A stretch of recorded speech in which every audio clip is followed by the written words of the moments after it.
Morning students, हमने new chapter start कर दिया है लाइन एंड एंगल्स।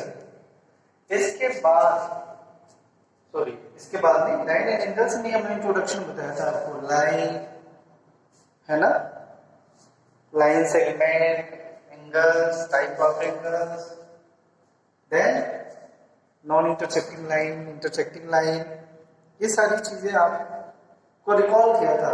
वैसे भी पहले पढ़ चुके हो क्लास 8 में स्टैंडर्ड में, बट इसको रिकॉल करना था। इसके बाद है थ्योरम 6.1। थ्योरम क्या है? थ्योरम 6.1। हमें थ्योरम भी पढ़ते रहना है। ये आपको पहली बार सुनने वाला है, पहले था क्लास 8 में नहीं था। थ्योरम क्या होता है? एक चैप्टर है इक्वलिब्रियम ज्योमेट्री। एक चैप्टर है कौन सा हमारा? इक्वलिब्रियम ज्योमेट्री, जो नहीं पढ़ना है हमारे सिलेबस से, इस बार उसको कट कर दिया गया है। इंट्रोडक्शन ऑफ इक्वलिब्रियम ज्योमेट्री क्या है? Introduction of Euclid geometry. ये नहीं पढ़ना है, ये पढ़ना नहीं है, हमारे सिलेबस से कट आउट हो गया है इस बार, इस सेशन में। बट उसमें अगर हम लोग पढ़ते या आप एक बार देख लेना, तो उसमें एक 3 चीजें आती है। स्टेटमेंट, मैं थोड़ा सा आपको थ्योरम के बारे में बता रहा हूँ। फिर आता है एक्सियम, जो आप देखोगे आपको उसमें अक्सर देखने को मिल जाएगा। एक्सियम अक्सर मिलेगा आपको, जब आप बुक रीड करोगे तो ये मिलता है एक्सियम। और तीसरा क्या होता है हमारा? थ्योरम। ये 3 टर्म है, स्टेटमेंट, एक्सियम और थ्योरम। आखिर ये तीनों होता क्या है? मैं भी आपको थ्योरम 6.1 करेंगे, थ्योरम 6.1 अभी प्रूफ करेंगे। पहले तो इसके बारे में देखते हैं क्या होता है statement. Statement is a sentence. Statement क्या है? सेंटेंस मे बी ट्रू और फॉल्स। जैसे हम बात करते हैं किसी से, यार आदित्य खाना खा रहा है, कोई पूछा आदित्य कहाँ है, तो आपने क्या बताया? आदित्य खाना खा रहा है। तो हो सकता है आदित्य खाना ना खा रहा है, हमने एक सेंटेंस बोला, हो सकता है वो ट्रू हो या क्या हो सकता है, फॉल्स हो सकता है। तो समझना स्टेटमेंट क्या होता है? Statement is a sentence, it will be may be, it may be true और फॉल्स, कुछ भी हो सकता है, ट्रू और फॉल्स। ठीक है, स्टेटमेंट समझ में आ गया? कोई डाउट? कोई कुछ भी बोलता है स्टेटमेंट होता है। जैसे कोर्ट में वो जो होते हैं ना, कौन से क्या, वो गवाह जो गवाही देते हैं, तो उनका स्टेटमेंट रिकॉर्ड किया जाता है। क्या रिकॉर्ड करते हैं? कहते हैं स्टेटमेंट रिकॉर्ड होता है, जज रिकॉर्ड करता है। तो क्या स्टेटमेंट मींस क्या? वो गवाह सच पकड़ रहा है क्या? नहीं, हो सकता है झूठ भी बोल रहा हो। तो स्टेटमेंट का मतलब ये है, सेंटेंस है, हो सकता है वो ट्रू है या हो सकता है वो फॉल्स है, कुछ भी हो सकता है, कंफर्म नहीं है। ठीक है, अब एक्सियम, ये होता है, ये स्टेटमेंट ही है। Means axiom is a statement but it is true। Axiom क्या हमारा? एक स्टेटमेंट है, मींस सेंटेंस है, ये भी एक सेंटेंस है, बट ये क्या है? ट्रू है, ये ट्रू है, सत्य है, but we can not prove, हम इसको प्रूफ नहीं कर सकते। ये जो भी होगा ये क्या होगा? हमेशा ट्रू होगा एक्सियम, इसको प्रूफ लेकिन नहीं कर सकते। जैसे एग्जांपल, 2 + 2 क्या होता है? 6 नहीं, क्या होता है? 4 होता है। 3 × 2 क्या होता है? 6 होता है। होता है नहीं होता है? अगर मुझे 2 + 2, अगर किसी ने बोल दिया 5, तो क्या होगा? सब कोई हंसने लगेगा, नहीं इसको तो आता नहीं है, 2 + 2 5 थोड़ी होता है, 4 होता है। होता है नहीं होता है? अभी हम किसी से कहें 2 + 2 4 होता है, ये प्रूफ करके दिखाओ। तो बता सकते हैं क्या 2 + 2 प्रूव करके दिखा सकते हो आप? नहीं, हम नहीं कर सकते। तो इसी को कहते हैं क्या? एक्सिम। 2 + 2 होता है, ये 2 है और इसको हम प्रूफ नहीं कर सकते। ये हमारे सर ने भी पढ़ाया हमें, हम आपको पढ़ा रहे हैं, आप अपने बच्चे को पढ़ाओ। मतलब ये जनरेशन से चलता आ रहा है। किसी ने बोला होगा कि 2 + 2 4 ही होता है, वो तब से चल रहा है 4 और ये 2 है। यूनिवर्सल ट्रुथ कहते हैं उसको। क्या कहते हैं? Universal truth. ये सत्य हर जगह है। ऐसा नहीं कि इंडिया में 2 + 2 4 होता है और चाइना में 2 + 2 6 हो जाएगा।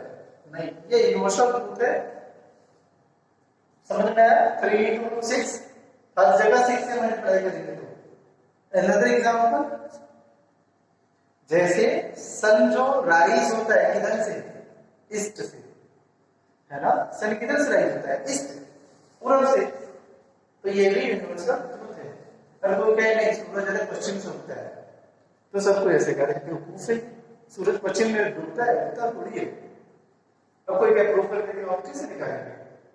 भाई सबको पता है पूरब से निकलता है। तो ये यूनिवर्सल ट्रुथ होते हैं कुछ, तो उनको क्या बोलते हैं? एक्सिम। आप मैथ में देखोगे बहुत सारे एक्सिम मिलेंगे आपको। जैसे क्या होता है? Linear pair. अगर दो एडजेसेंट एंगल का सम क्या होता है? 180 होता है। एक्सिम दिया हुआ है, बुक में देखना। और थ्योरम क्या होता है? थ्योरम क्या होता है? It is a statement we prove it is true और नॉट। थ्योरम क्या होता है? हम इसको प्रूफ करेंगे। एक स्टेटमेंट है, एक सेंटेंस है, इसको प्रूफ करेंगे। हम प्रूफ करेंगे, हम नहीं, हम और आप। क्या प्रूफ हो चुका है? मेथड पता है प्रूफ करने का, कि वो जो स्टेटमेंट है, वो जो सेंटेंस है, वो ट्रू है, उसको प्रूफ करके दिखाएंगे। तो ये होता है थ्योरम। तो आई होप आपको समझ में आ गया होगा, है ना? समझ में आ गया? तो ये होता है स्टेटमेंट एक्सिम और थ्योरम। जब भी आप बुक में एक्सिम पढ़ना तो समझ में आ जाएगा वो क्या होता है। ये ट्रुथ है, इसको प्रूफ करने की जरूरत नहीं है। इसका यूज करते हैं किसी थ्योरम को प्रूफ करने के लिए। एक्सिम का यूज करते हैं थ्योरम को प्रूफ करने के लिए। ठीक है? तो एक्सिम आप करते हैं, एक्सिम का यूज होता रहेगा। बाकी थ्योरम 6.1 देखते हैं। 6.1 क्या है theorem? If two lines intersect each other, then the vertically opposite angles are equal. जब दो लाइन इंटरसेक्ट करता है तो क्या होता है? Vertically opposite angles equal. हमने क्लास 8 में पढ़ा था, एज अ फार्मूला इसको पढ़ लिया था। अब प्रूफ करेंगे हम क्लास 9 में आके इसको प्रूफ करेंगे। तो जो भी थ्योरम दिया गया है वो होता है स्टेटमेंट। तो स्टेटमेंट एंडिंग डालना है, जो भी थ्योरम है लिख लेना है। थ्योरम 6.1 का जो भी लिखा है स्टेटमेंट के सामने लिखना है। ठीक है? इसके बाद क्या लिखेंगे? गिवन। क्या लिखेंगे? गिवन। गिवन में क्या होगा कि दो लाइन गिवन है, तो हमने दो लाइन लिख दिया। मान लो कौन सा? ये और एक टू लाइन। ये हो गया ए और ये क्या हो जाएगा हमारा? शीट। तो कहां पे इंटरसेक्ट करता है? मान लिया क्या है? ओ। ठीक है? तो गिवन से क्या लिखेंगे? वी टेक टू लाइन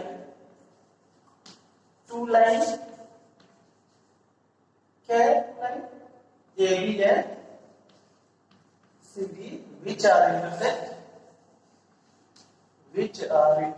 या विच इंटरसेक्ट क्या है? इंटरसेक्ट कर रहे कहां पे? At point O. ये हमारा गिवन हो गया। समझ में आया? Very good. अब लिखना है टू प्रूव। क्या प्रूव करना है? Vertically opposite angles are equal. तो जरा देखो, ये एंगल किससे इक्वल होगा? Angle AOC is equal to angle, बोलो, BOD। पहला हमें ये प्रूफ करना है। दूसरा कौन सा एंगल है वर्टिकली अपोजिट है? Angle AOD is equal to angle COB। यही तो वो वर्टिकली अपोजिट एंगल्स। इसका वर्टिकली अपोजिट ये हो जाएगा। समझ में आया? अब इसको प्रूव करना है। तो स्टेटमेंट जो थ्योरम है वो हो जाएगा गिवन थिंग का आपको पता चलेगा two lines are given and दोनों क्या कर सकते हैं तो चेक करते हैं और प्रूफ क्या करते हैं वर्टिकली अपोजिट एंगल। अब स्टार्ट करते हैं क्या प्रूफ। यहां से स्टार्ट करेंगे प्रूफ। ठीक है। अच्छा अब देखो अच्छे से देखना मैं प्रूफ कर रहा हूं। एंगल कौन सा AOC एंगल AOC प्लस हम ऐड कर रहे हैं एंगल AOC में क्या ऐड कर रहे हैं एंगल AOD। कोई बताएगा कितना होगा ये एंगल प्लस ये एंगल इसको स्क्वायर करके कितना होगा 180 डिग्री। क्यों? अब देखो ये तो एंगल इस पे बन रहा है लाइन CD पे तो क्या हो जाएगा लीनियर पेयर। समझ में आया? Very good. ये हो गया लीनियर पेयर। इसके बाद क्या होगा एंगल AOD। जरा फिर से देखो angle AOD plus angle BOD angle BOD ये कितना होगा बताओ? पता है AOD ये एंगल और ये एंगल देखो इस पे बन रहा है इस लाइन पे बन रहा है ये कितना होगा ये भी 180। ये भी क्या हो जाएगा हमारा लीनियर पेयर। आपको पता है एक्सिम है प्रूफ करेंगे तो ये ट्रू है।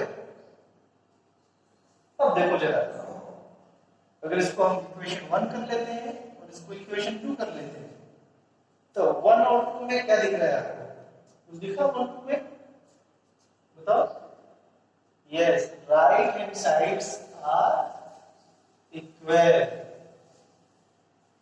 Right hand sides are equal. तो फ्रॉम 1 and 2 तो जब राइट साइड इक्वल होगा तो लेफ्ट में क्या हो जाएगा इक्वल होगा कि नहीं होगा?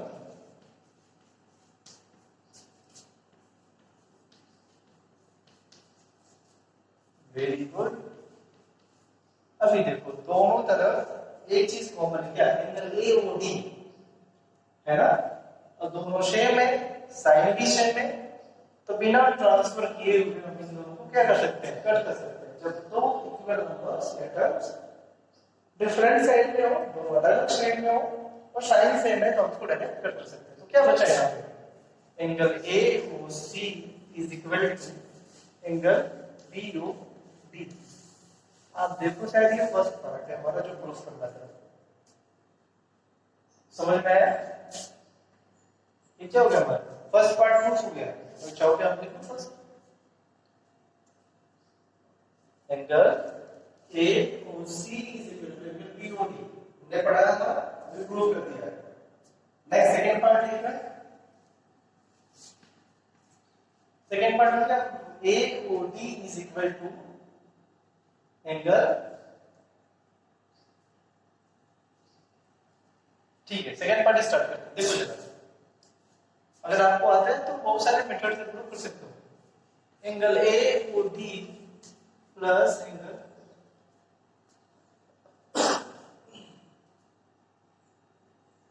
Angle AOD plus angle BOD is equal to 180 degree. First क्या हो जाएगा लीनियर पेयर। कोई डाउट नहीं है? होना भी नहीं चाहिए।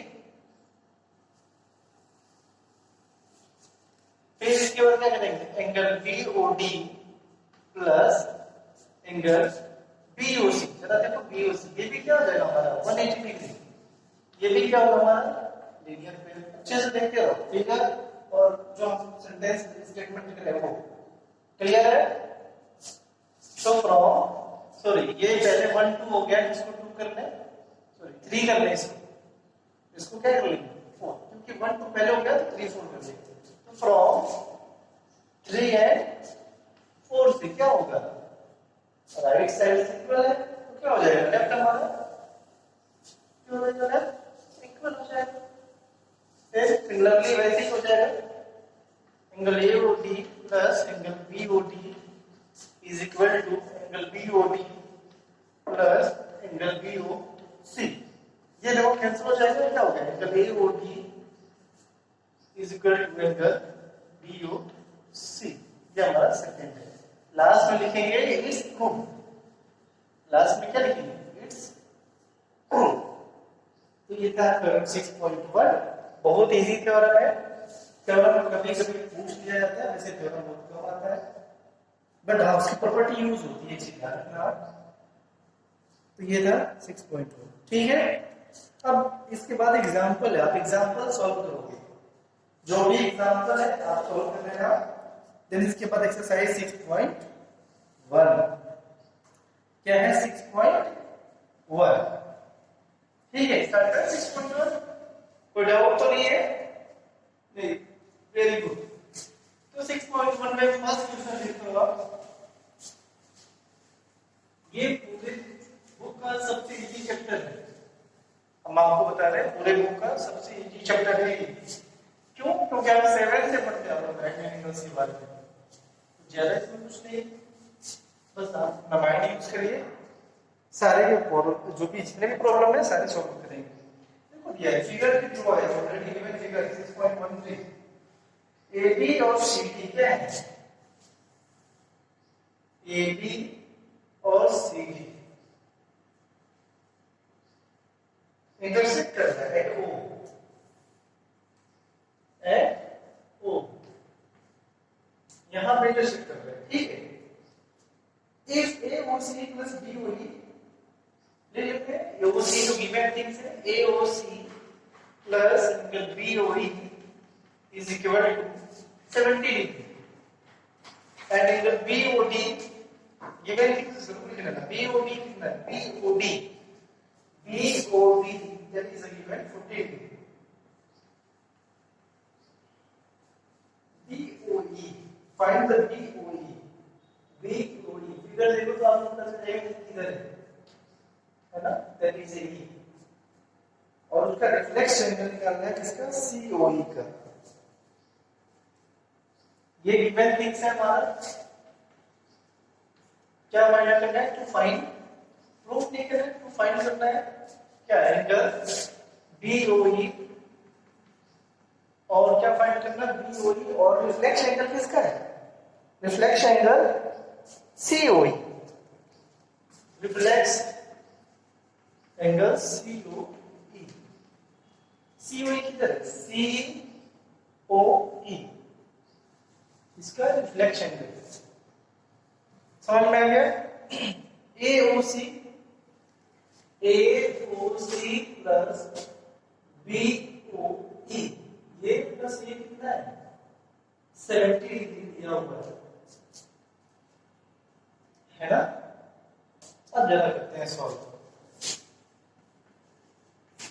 देखो मैं सॉल्व कर रहा हूं, आप देखते रहो, आपके दिमाग यूज करो, बहुत इजी है।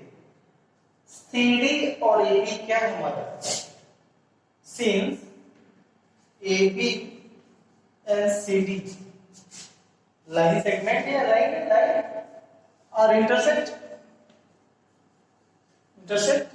at O point O, so therefore AOC angle AOC is equal to angle BOD होगा कि नहीं होगा। देखो बुक में या ग्रीन बोर्ड पे देखो अच्छे से, AB और CD लाइन है, कट कर रहा है एक दूसरे को, ऐसे कट कर रहा है, तो ये एंगल, ये जो एंगल है इस एंगल के क्या हो जाएगा इक्वल कितना 40 डिग्री। क्यों? वर्टिकली अपोजिट एंगल है। क्या है? वर्टिकली अपोजिट एंगल है। ठीक है, समझ में आया? Very good. तो ए और सी निकल गया। अब यहां से आप बता सकते हो क्या बी ओ ई क्या होगा? बी ओ ई, ए ओ सी, ये वैल्यू पुट अप करते हैं आप गिवन थिंग्स में। इरेज करें इसको। हाँ देखो यहाँ फिर since a angle A O C plus angle B O E is equal to 70 degree. ये दिया है, अभी फाइंड आउट किया है। वर्टिकली अपोजिट एंगल कितना है? जो 40 degree plus angle B O E is equal to 70 degree हो जाएगा। अब बी ओ की वैल्यू निकालो यहां से। इतना ड्रॉप कर सकता है 70 degree minus 40 degree is equal to 30 degree. समझ में आया? Very good. ये हो गया बी ओ ई, ये हो गया हमारा ए ओ सी। तो ये हो गया हमारा कितना 30 डिग्री। क्लियर? निकालना क्या है? बी ओ ई निकालना है। बी ओ ई पहला तो बी ओ ई हमारा। अब निकालना है reflection angle of C O ई। तो पहले तो सी ओ ई को फाइंड आउट कर लेंगे, फिर उसका रिफ्लेक्स निकालेंगे। रिफ्लेक्स तभी निकलेगा जब उस एंगल को आप फाइंड आउट कर लें। फिर क्या करेंगे? 360 से माइनस कर देंगे। ठीक है, तो निकालते हैं एंगल सी ओ ई। तो कैसे निकालेंगे? Angle A O C plus angle C O E plus angle E O B या बी ओ ई कितना हो जाएगा? 180 डिग्री। क्यों? देखो एक स्ट्रेट लाइन पे, स्ट्रेट लाइन पे जो भी एंगल फॉर्म होगा उस सबको ऐड करेंगे तो क्या हो जाएगा? 180 डिग्री हो जाएगा। इसमें कितने एंगल फॉर्म हो रहे हैं? Straight line 3। ये पहला, ये दूसरा और ये तीसरा। ये स्ट्रेट लाइन में तीनों को ऐड करेंगे 180 हो जाएगा। क्यों? क्योंकि एक स्ट्रेट लाइन पे 180 डिग्री फॉर्म होता है। अब वैल्यू पुट अप कर दो। ये कितना हमारा 40 डिग्री। इसको फाइंड आउट ही करना है हमें। और ये भी अब ये भी निकाला है। तो एंगल सी ओ ई क्या हो जाएगा? 180 डिग्री माइनस 40 प्लस 30 ऐड करके ट्रांसफर कर दे डायरेक्ट। ये कितना होगा? 110। कितना हुआ? 110। सी ओ ई निकाल लिया हमने 110। Therefore, reflex angle COE is equal to reflex लेके सकते हैं 360 से जिसका रिफ्लेक्स निकालना है उसी एंगल को माइनस कर देते हैं। तो कितना हो जाएगा? 50 to 50 डिग्री। ये हमारा सेकंड आंसर। समझ में आया? बहुत इजी चैप्टर है। आप ऐसे इस क्वेश्चन नंबर सेकंड